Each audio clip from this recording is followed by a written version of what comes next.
to Riley Gaines.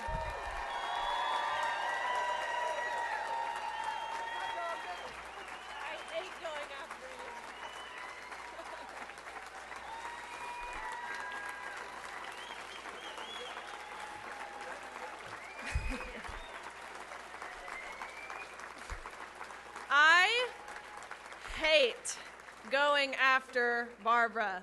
I hate it. I've had to do it too many times, and it's terrible. Truly, she is the greatest, hands down. In this battle, we call her our team captain. She is our coach. We all look to her. Being a trailblazer, being on the front lines of this, being really one of the first to firsthand see the vitriol and the violence and the hatred and the anger that spews from our opposition. And again, they do it in the name of love and inclusion and tolerance and acceptance and welcoming and all of those different things. But Barbara and I both know that could not be further from the truth. And I want to add, I'm kind of mad that I'm not on the a-hole list. How do I get on that? Who do I have to talk to? Maybe this year. One more thing about Barbara. When we travel state to state doing all of these crazy things, we'll land, my flight will get in at like 10 p.m. She'll already be there, and she'll text me, Riley, this town we're in has bird scooters. Come on, we need to go out in the town. Like, I don't care what time it is. She is always awake. At all hours of the day, it blows my mind. I thought I was supposed to be the young one who can, like, hang. I cannot hang with Barbara, as you guys probably noticed by how just enthusiastic and awesome she is. But one more shout-out to Doreen up here. She has been just as involved in this fight. She's with Concerned Women for America. The work they do, the work Doreen has done, being on the ground at that NCAA championships, Barbara alluded to it. We talked amongst ourselves and my teammates and to my family, kind of in these whispers of like, oh my gosh, can you believe what's happening? You know, look at this Goliath of a man. It was whispers though.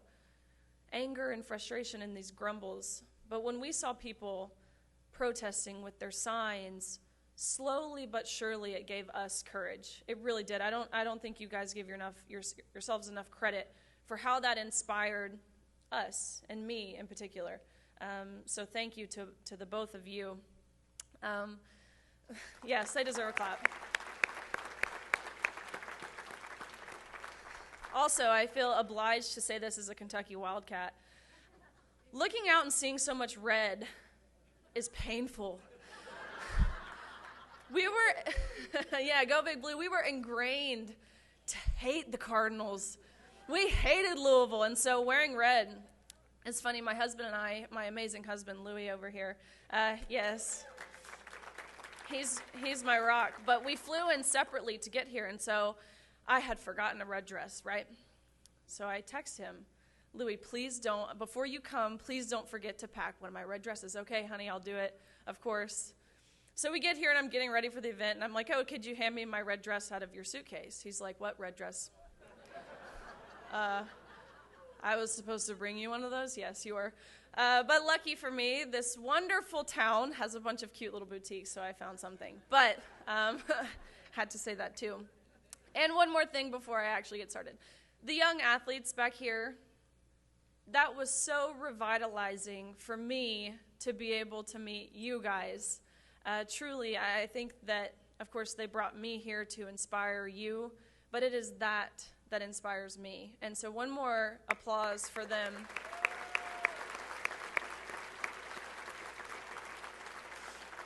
And of course for Kathleen, who was so generous in supporting this. It's really amazing. Actually, one more thing, because before I actually get involved, I would be remiss if I did not say that I am truthfully extremely disappointed in Republican leadership, especially from women in these past few days. of course, Twitter, or I guess X now, has become this platform where, weirdly enough, we get our news. And I'm seeing a lot of conservatives try and defend what has happened and affairs and the different things. That is inexcusable. Myself, as a Christian, these people are elected to represent us, and that does not represent me. That does not represent family values. That does not represent Christian values.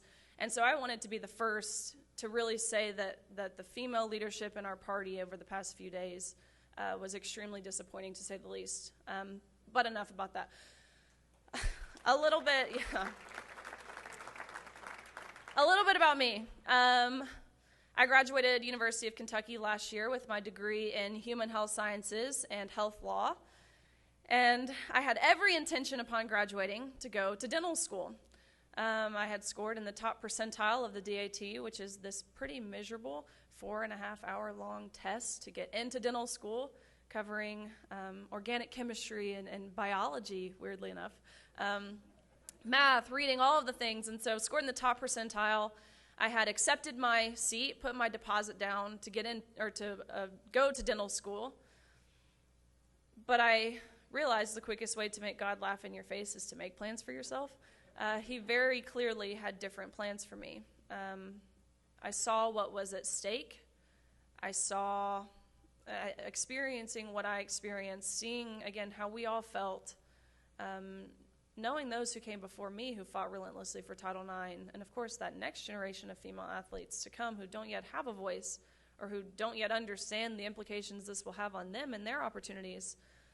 Who was I to really deny the direction that God was taking me in? And so, but all that to say, it would have been really easy for me to ride off into the sunset with my really cute 6'4" British husband, who now, living in Nashville, has this really cute like Southern twang to his British accent.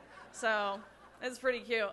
Would have been really easy for me to ride off into the sunset with the plans that I had made for myself. But about my swimming. Grew up in Nashville, Tennessee, as I said, so I totally agree with you, Sheriff Norris. We need more cowboy hats and less man buns, for sure. But I grew up in Nashville, Tennessee. I started swimming when I was 4 years old.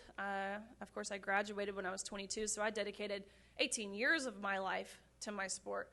I met some amazing swimmers, one from Stanford, which, of course, Stanford is one of the highest level swimming schools. I know she understands the amount of work that you put in, the dedication, not to mention the sacrifices that you have to make. It's a lifelong journey, and it's impossible to put into words. Middle school, you're practicing before school, then you go to school, and then straight from school, you go back to practice. Straight after practice, you come home, you eat your dinner, you do your homework, you go to bed, you wake up, you do it all again the next day. Same thing in high school, of course. You don't get to go to prom. You don't get to have sleepovers with your friends on Friday night because guess what? You have practice at 6 a.m. on Saturday morning. You don't get to go on family vacations, none of that. But of course, we were willing to do that. We knew we had to do that to be able to compete and be successful at the highest level. So I was very fortunate. My junior year of high school, I was pretty heavily recruited.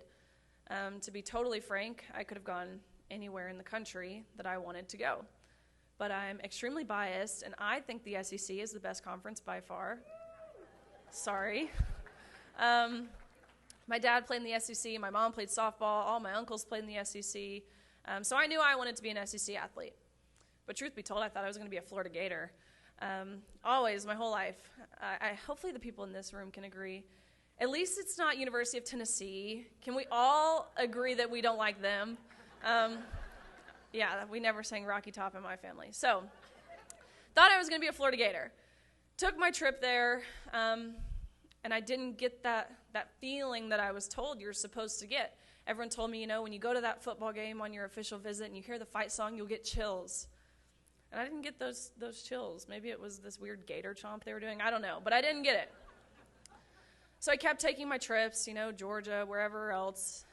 But this University of Kentucky coach kept pestering me. And I never responded. I'm like, I don't want to go to Kentucky. Why does he keep messaging me? I'm not responding.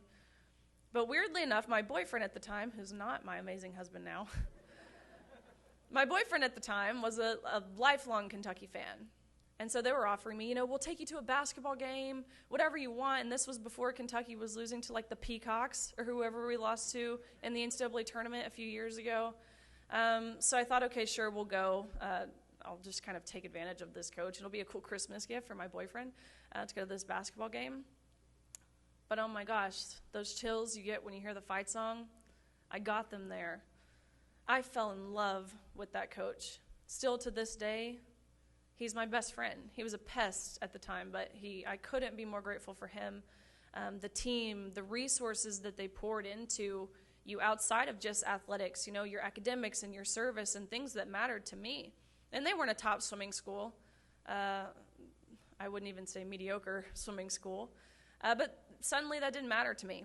So on a whim, didn't even tell my parents, I committed to University of Kentucky. But as I mentioned, I couldn't have been more grateful for that experience. So I get there. I get to UK. And I thought I worked hard before, and I was wrong. This was a different kind of working hard. We were practicing 6 hours in the water every single day, swimming almost 10 miles every day. So I could eat whatever I want. I could have eaten any of those desserts, probably all of those desserts. And it wouldn't have mattered. Now that I'm not swimming, I have to watch what I eat. This raspberry cheesecake over here is really good. But 10 miles in the water every single day. Again, not to mention the weight room sessions or the stuff we did outside of the pool. That was merely just the time we spent in the water. 3 of those hours being before 8 a.m. So you practice from 5 a.m. to 8 a.m. Same story. Go to class, you come back, you practice from 1:30 to 4:30. We ate dinner at old people time because we were so hungry at 4:45.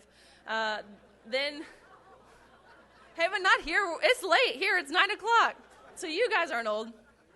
Except, Barbara, you kind of dated yourself when you said you were 8 years old when Title IX was enacted in 1972. I'm just kidding. Well, I'm not just kidding. But, okay, so she's actually like 14. But anyways,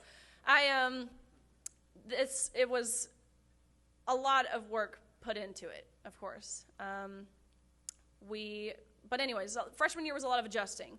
It was a lot of kind of getting acclimated. I was still improving. I was still accomplishing things, but I knew I was capable of more. And so sophomore year rolls around, and I had finally developed this sense of consistency, which if any athlete asked me, how can you be successful, I will always say develop consistency, whether that's in your diet, your sleep schedule, whatever that might be. Being consistent is huge, and I think that transcends into personal life and relationships and your career as well. But anyways, finally developed this sense of consistency. I was having great practices every day, and I was having this breakout season. And so about 3 days before our national championships in March of 2020, and again, this is the meet you work all year for, really all your life for. We're gearing up, we're ready to go. I'll never forget, our coaches pulled us out of the water. They told us, if you live in the dorm rooms, pack up your stuff, you have to go home tonight. COVID had hit. There was a lot of uncertainty at this time, right? We didn't know exactly what was going on. So when they told us we got to go home, I was like, oh my gosh, yes, we never get to go home. This is so exciting. We were there all summer. You're there through Christmas, through Thanksgiving. We got 1 week off in August to go home each year. That was it. So mid-March, being told we got to go home, I was so excited. But that excitement lasted for maybe 24 hours before I realized what this really meant. Because going home, there were no pools open. There were no gyms open. There was nowhere to continue improving, continue training. And swimming is not one of those sports you get to take a day off.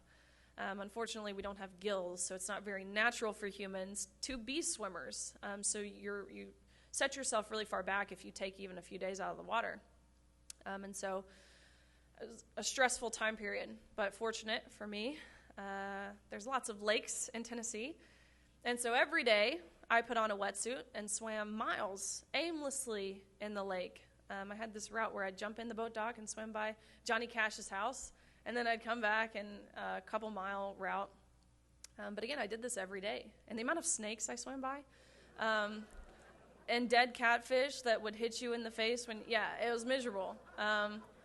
Not pleasant, to say the least. But again, I knew I had to do this if I wanted to continue that breakout season into my junior year. And I did. I did just that. I was continuing that breakout season. I won't even get into the theatrics of all the COVID stuff and being a college athlete during that time, because it was miserable. The coercion, which now I'm realizing the parallels, the coercion and the manipulation to try and get us to get the vaccine, how they told us we would be hurting our teammates if we didn't. You'd be hurting yourself, you'd be hurting others. It's the exact same tactics they use to try and get us to stay quiet in regards to all of this stuff, which I'm glad, especially now, to say I stood my ground and I called BS when I saw it, and I said, I'm not getting the vaccine.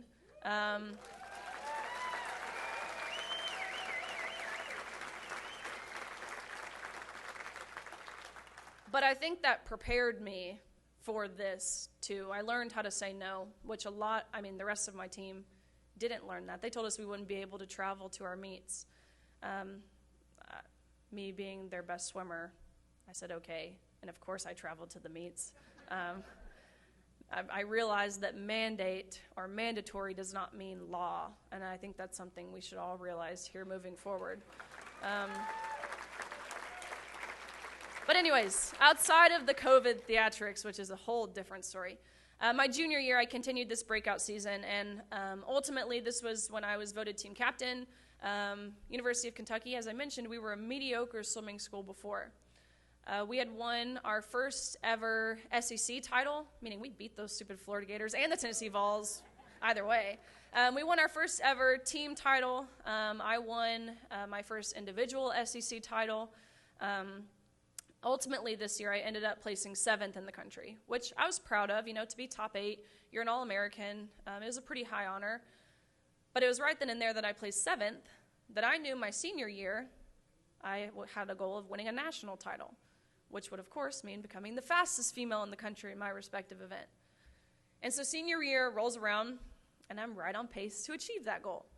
About midway through our senior season, so about November of 2021, I was ranked 3rd in the country, trailing a few 100ths or tenths of a second behind the girl who was ranked 2nd, who I knew very well, because like in most sports, your top-tier athletes know of each other, regardless of where you compete in the country, because you've grown up competing against each other. So I knew the girl in 2nd very well.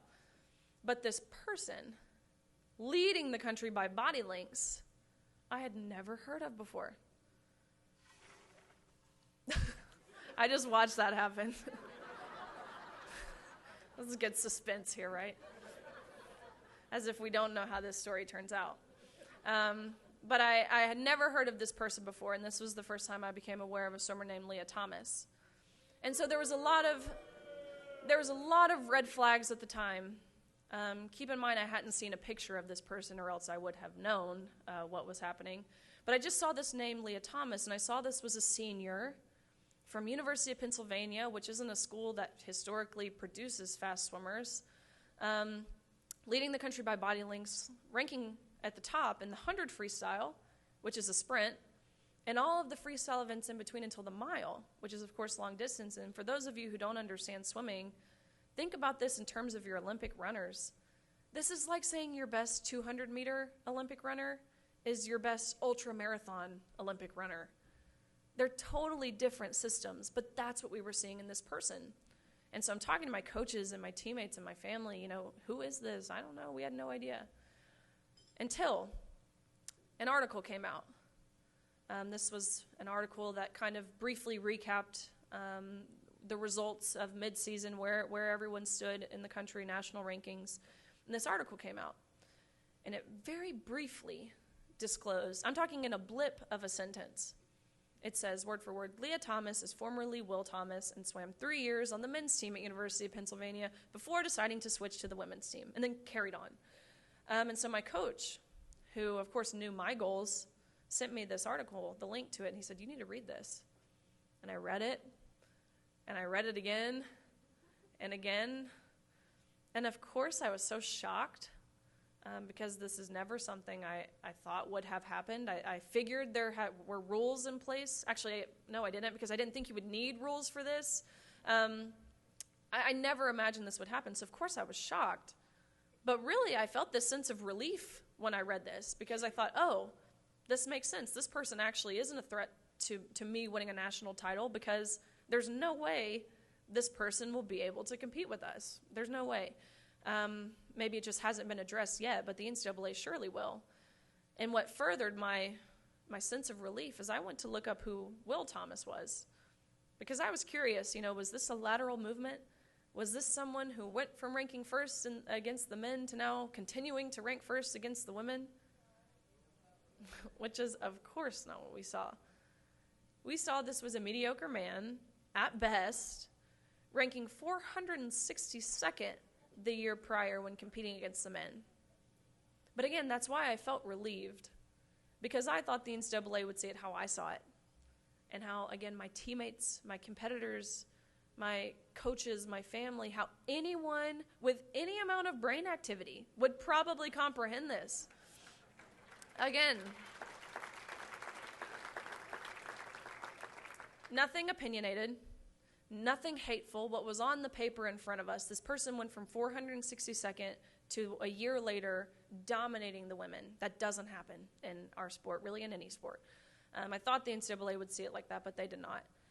They saw absolutely nothing wrong with it. And so about 3 weeks before our national championships in March of 2022, they released a statement saying Thomas's participation with the women is a non-negotiable, is the verbiage they used.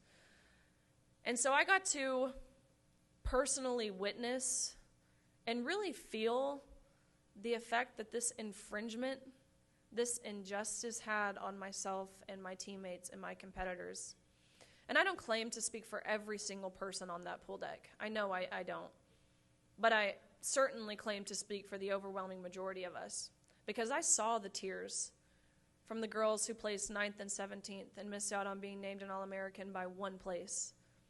And I felt the extreme discomfort when you turn around in the locker room and there's a 6'4", 22-year-old male fully intact with and exposing male genitalia inches away from where you're simultaneously undressing. And I can wholeheartedly, again, attest to those whispers of anger and frustration from those girls who, just like myself, had worked our entire lives to get to that meet. It's the fastest meet in the world, the NCAA championships. It's faster competitively than the Olympics. It's the fastest meet in the world. And so I watched on the side of the pool deck that first day. This was the 500 freestyle, which is not an event that I do, way too long for me. I watched on the side of the pool. For those, again, who don't know how swimming works, there's prelims in the morning. You have to qualify top 16, top 8 to be in the championship final. Then you come back that evening and you swim finals, where you'll achieve your overall national ranking. And so I was watching prelims. Again, I wasn't swimming. So I'm standing on the side of the pool deck, and my team, University of Kentucky, we were sat next to Virginia Tech. And so there was about 8 or so heats of prelims, and one of the girls from one of the previous heats had swam. She was a 5th year. Because of COVID, we got an extra year of eligibility, and why anyone would take it, I don't know, but she did. From Hungary, she had stayed in the U.S. to compete another year. Really, I knew her, but I didn't know her that well, but again, I knew of her. And so she had just raced in one of the previous heats, and she gets out of the water. Of course, she's out of breath, her heart rate's high. She's watching this last heat in the water. She knew she was going to be right on the cusp of making top 16. Of course, Thomas is swimming in this last heat. Thomas is dominating in this last heat.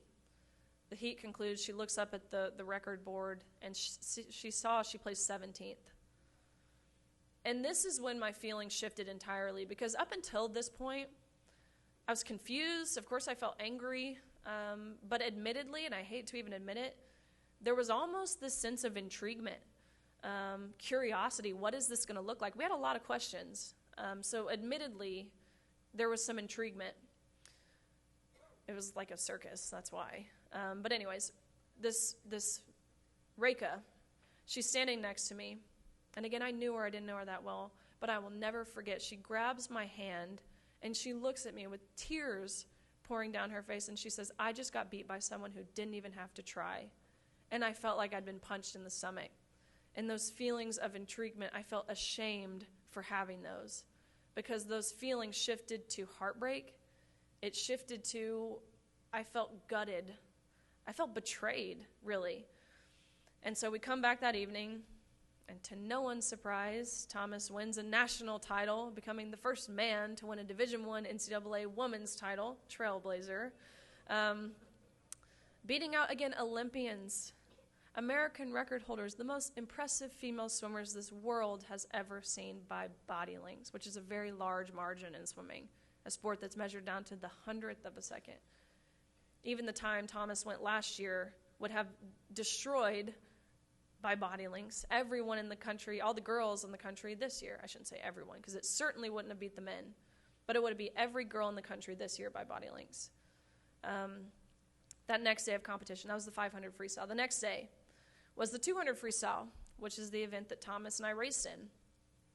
We swam prelims that morning. We weren't in the same heat, but we both qualified top 8. So we come back that evening. We dive in the water. We race. We touch the wall.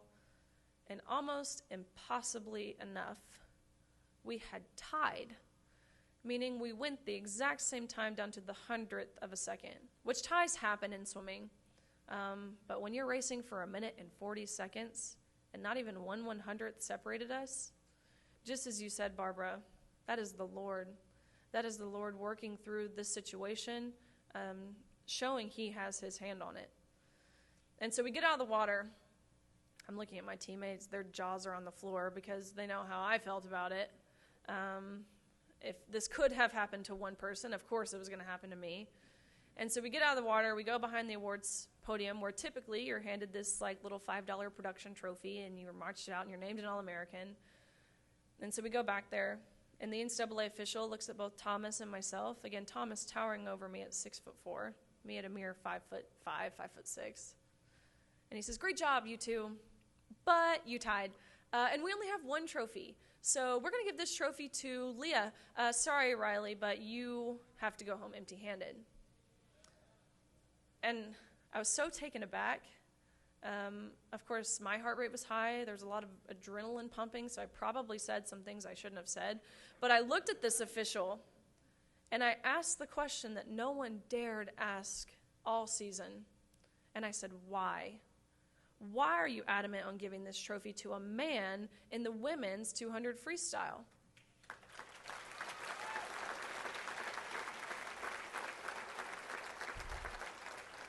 I told him, I know we tied. I know, we don't necessarily account for ties, but what's your rationale here?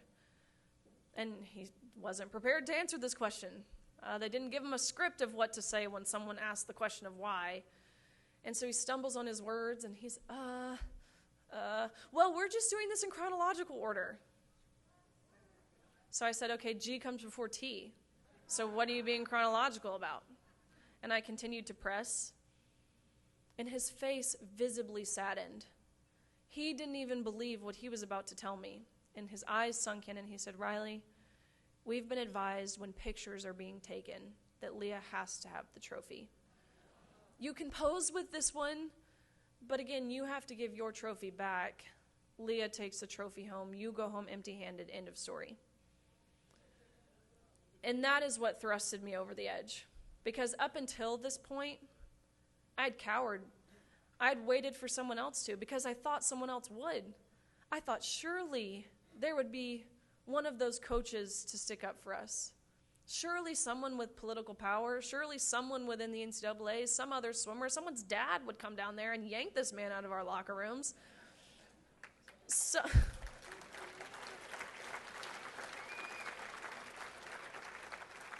I thought surely someone who was supposed to be protecting us would protect us. And I realized that was naive to think. It wasn't until, though, of course, all season, I knew the unfair competition was wrong. I knew the locker room was wrong. We all did. But it wasn't until they reduced everything we'd worked our entire lives for down to a photo op to validate the feelings and the identity of a male at the expense of our own. That's when I was no longer willing to wait. And I actually remember I'm standing on this podium, holding this trophy I know I have to give back, which let me reiterate, I could have cared less about the trophy. Being a 12-time All-American, I have a lot of those trophies at my house.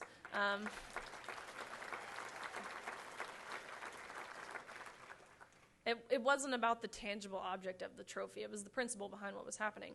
But I'm standing on the podium, sharing it with a man, knowing I have to give my trophy back. And I had this realization, and it's like it slapped me across the face. We are standing on this podium, smiling and applauding our own erasure. We're applauding our own demolition, and we expect someone else to jump in and save us. We can't expect someone else to save us if we as women aren't even willing to save ourselves. This has to come from us.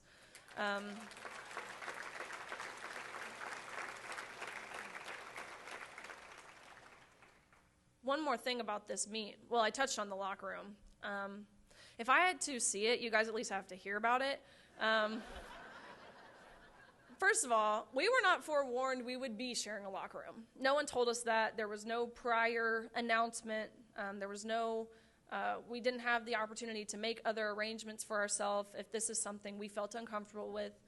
The only time we became aware, again, we would be undressing next to a 6'4". Wikipedia says 6'1", by the way. Wikipedia is lying to you. A 6'4" man, 22 years old, fully intact with an exposing male genitalia. The only time we became aware we would be undressing next to that was when we were undressing next to a 6'4", 22-year-old man intact with an exposing male genitalia. And I'll kind of set the scene. A swimming locker room is not a place of modesty. These suits that you put on, they're teeny tiny. It's a lot of poking and prodding and tucking. I probably shouldn't say tucking. I don't mean the Target kind of tucking. I mean the kind of tucking your skin rolls in that your nail beds are bleeding by the end of it. It takes about 15 minutes to put these suits on, at least, and that's 15 minutes of which you're fully exposed. But growing up a swimmer, you almost become comfortable being vulnerable in this environment. I think we can all agree locker rooms aren't a comfortable place, even sharing it with your own sex, but you become comfortable being vulnerable. You have your friends helping you put your suit on. It's a very intimate space. But there's also a lot of buzzing and chatter and laughter. This is the one meet all year. You get to see your friends from all around the country. So lots of talking going on, very loud environment. And so I had my back turned. And again, lots of noise. And all of a sudden, this locker room gets dead silent. And I'm like, that's weird. And I turn around, and I have to look up because, again, towering over every other person in that locker room. And there was a male. Of course, it's awkward, it's embarrassing, it's uncomfortable, but the best word to describe it was traumatic. And not even necessarily traumatic because of what we were forced to see and how we were forced to be exploited. It was traumatic, for me at least, to know just how easy it was for those people who created these guidelines to totally dismiss our rights to privacy with not even a second thought. And so I immediately left the locker room, and I went up to one of the officials on the pool deck, and I'd stopped him, and I said, hey, what are the guidelines that allowed a man into our locker room? I said, I know the guidelines for the competition, which at the time was just a mere 12 months of HRT, which is hormone replacement therapy. And they didn't test levels. They trusted Thomas's doctor that he had been taking HRT for 12 months. And let me be the first to say 12 months of HRT, there's no amount of HRT that can mitigate male advantage, but 12 months of HRT is quite literally nothing, as of course seen by the results. But I said, what are the guidelines for the locker room? And this official so nonchalantly, word for word, oh, well, we actually got around this by making locker rooms unisex. And the first thing that came to my mind, okay, by admitting you had to change the rules, you're admitting this isn't a woman, right? You realize that. You're admitting there's something different about this person than the rest of us, so different that you had to change the rules to legally allow it, right? And secondly, unisex. So any man, any coach, any official, any parent, to be totally frank, any pervert who wanted to would have had full access to that space, and bare minimum, we weren't even told about it. So that's what the locker room looked like. And one more piece about this meet, which I find incredibly interesting, and naturally that the media has done a terrible job of covering. At this same meet where we had Leah Thomas, who of course is a male transitioning to a woman, we were told we had to use she, her pronouns when referring to this person and fully treat this person as a woman. At the same meet, the same national championships at Georgia Tech, we had another athlete who was transitioning. But this athlete was a female transitioning to a man. And we were told when referring to this person, went by the name of Izzy, now goes by the name of Isaac from Yale. What's up with the Ivy Leagues?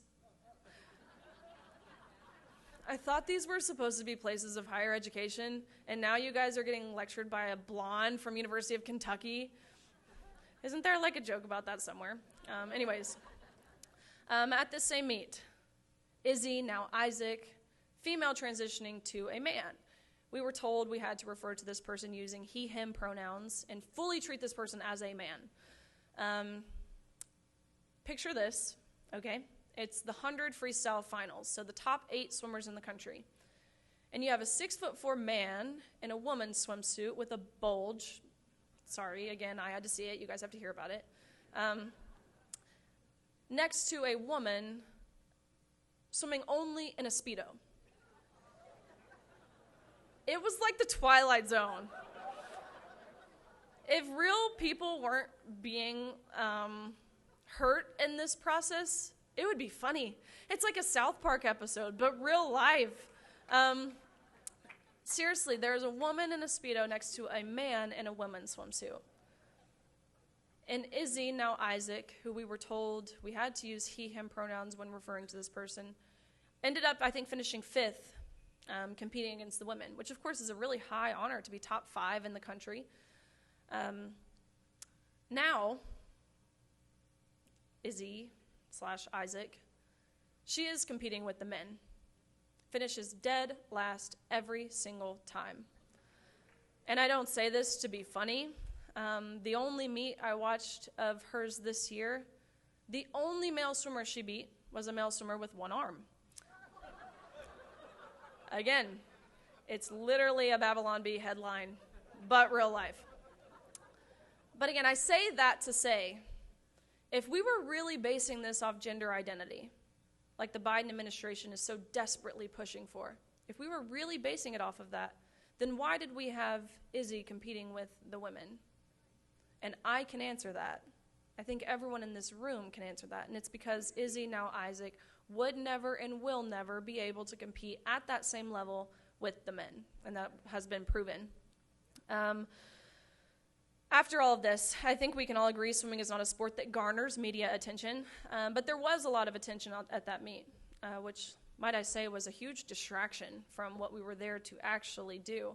But left-leaning reporters, right-leaning, everything in between, and they were desperately hoping someone would give them an interview, someone would give them a quote. They were finding our name on the heat sheet and then reaching out to us through social media, through our parents' emails, whatever way they could think of to contact us, to which everyone, we had been advised at University of Kentucky to send all media requests to our sports information director and to not respond to any of them with the threats of, remember who you represent.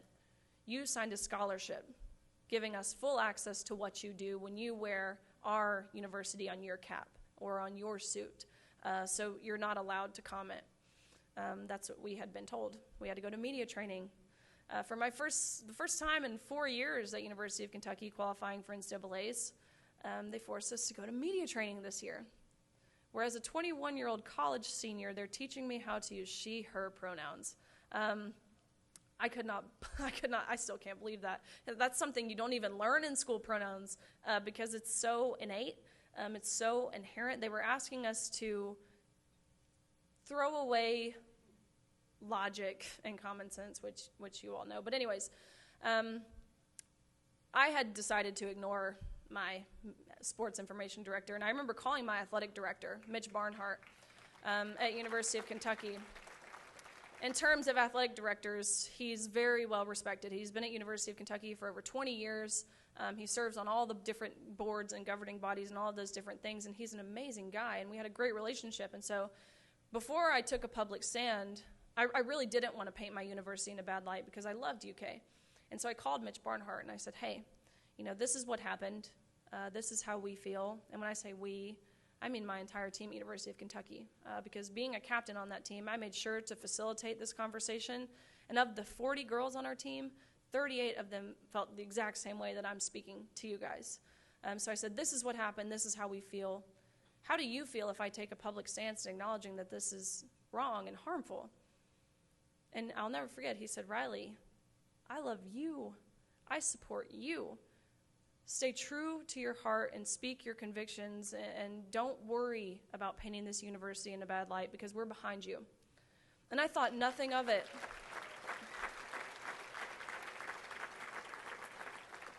This is a plug to send your kids to the SEC. But I thought nothing of it at the time. I thought that's how any athletic director would respond to their student athlete. I was very wrong to assume that, and I'll get into that. But ended up picking one of the many reporters who were in my messages, providing her with a quote. I told her about the locker room. I told her about the trophy. I told her about the silencing and all the different pieces. And this story blew up, I think for a couple reasons, one of which being sports is something that resonates with everyone. It's not boring like the environment or the economy. Everyone loves sports. And two, I think people saw the severity of what we were dealing with. I think when you hear the term trans woman, you think of someone who's fully committed to transitioning and who has gone through the different surgeries and has computable testosterone levels. We quite literally raced a man who had grown out his hair. So I think people were finally able to see that. And so this Daily Wire story pretty quickly turned into Fox and Dr. Phil and CPAC and being pulled on stage with President Trump and all kinds of things that by no means I felt prepared for. Even still, I certainly don't feel prepared for. And that was great. I felt like I was getting the story out, but truth be told, I pretty quickly began to feel like I was preaching to the choir. All of the old men who watch Fox already agree with me. My dad is one of those old men, so I'm allowed to say that. How could I reach the people who don't agree with me? And so that's when I took it upon myself to start reaching out, just in my own personal capacity, to CNN and MSNBC and a lot of the left-leaning outlets, a lot of the local ones as well. Louis was there for one of the conversations I had with a guy named Matt Jones from Kentucky Sports Radio, which is the biggest sports radio in Kentucky. He's a local guy, and I found it bizarre that this story had gotten national news, yet he wasn't covering it.